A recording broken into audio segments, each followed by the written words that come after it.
Welcome to Exit Like a Boss.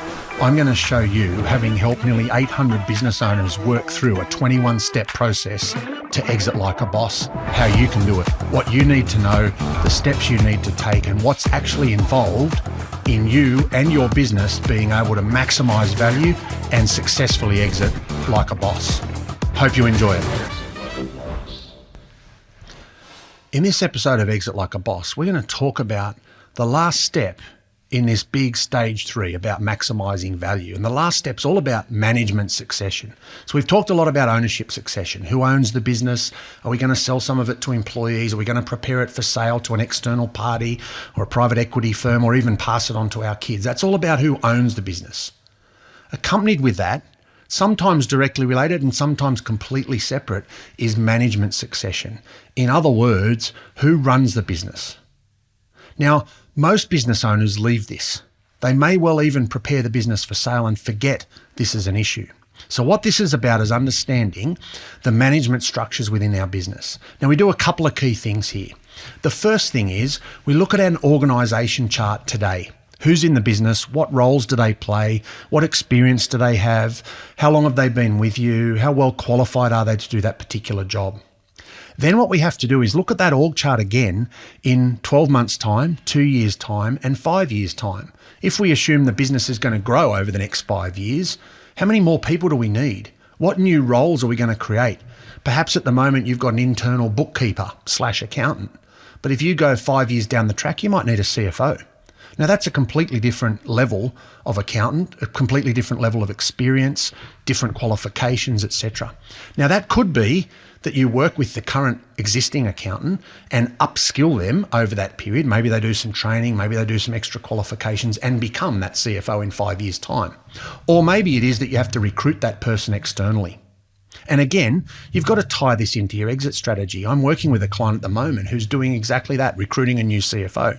Now, their exit strategy is to list the company on a stock exchange. And I have said to them multiple times, you cannot employ a CFO who has not worked for a listed company before. It's just not possible. If you're going to list this company as your exit strategy, you need to get a CFO who has worked for a listed company.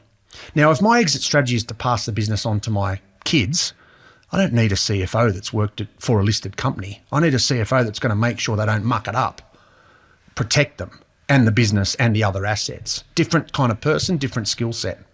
So the first thing we need to do is identify what roles these are and how they need to be filled. Is it external recruitment or is it internal promotion and upskilling and so on? I would simply make a list. What are all the attributes for this particular role? We'll continue on the CFO road. What sort of person do I need in that role? What skills do they need to have? What experience am I looking for?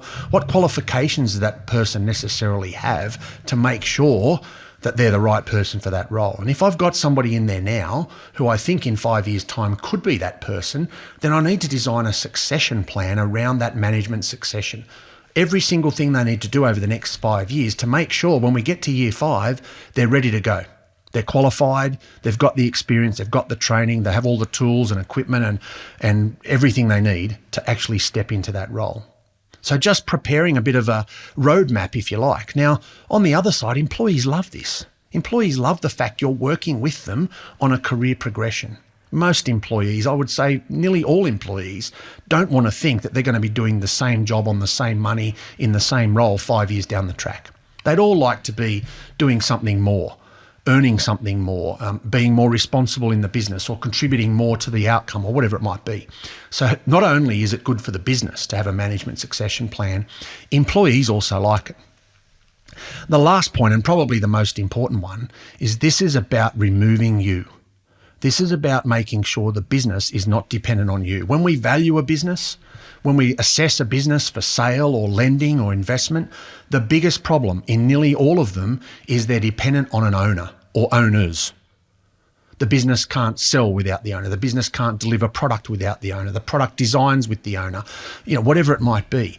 And management succession is actually working you out of the business. Even if you're the founder and you've been there for 20 years and it's all built around you and it's your intellectual property or it's your product or it's your skill set that the business is built around, you have to find a way to build the business outside of you. And that's about management succession. In an ideal world, if we're selling our business or we're exiting, we want to be able to say to the buyer, ideally, I work 2 days a week, I'm on the board, I do some projects that I really like doing or an area that I'm really interested in.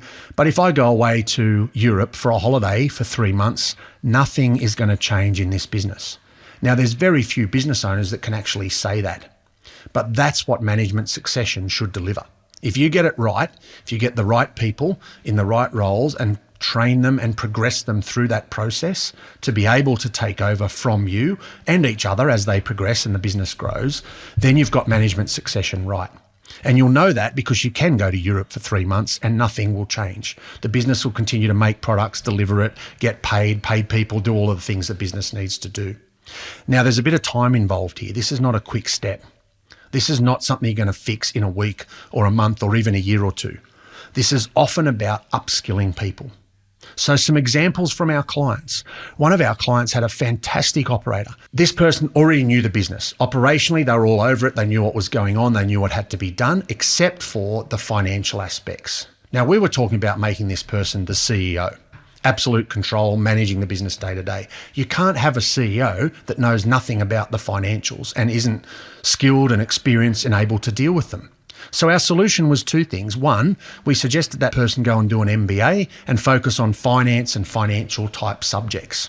Secondly, I told the owner, every meeting you have that is to do with finance, as in you meet the landlord to renegotiate the lease, you meet the bank to talk about your funding and finance facilities, you meet your accountant to go through last year's profit and loss. You need to take this person to every one of those meetings for the next 3 years. Make sure that by the time we get 3 years down the track, they are all over the financial operations in the business.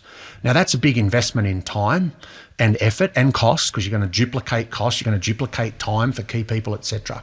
But at the end of that 3-year period, you will have a CEO that's filled that gap. We identified we had the right person. They knew what they were doing in 6 areas of the business. The last one, they weren't so confident. So now we've got a training program, an upskilling program, some external education, etc., that we know when we get to that period, that person will be the right person to step in as the CEO. Now, if you do this right throughout the business, whether you've got 5 people or 500, they will all have management succession opportunities to promote and advance, and they love that. Secondly, the business as it grows will develop gaps.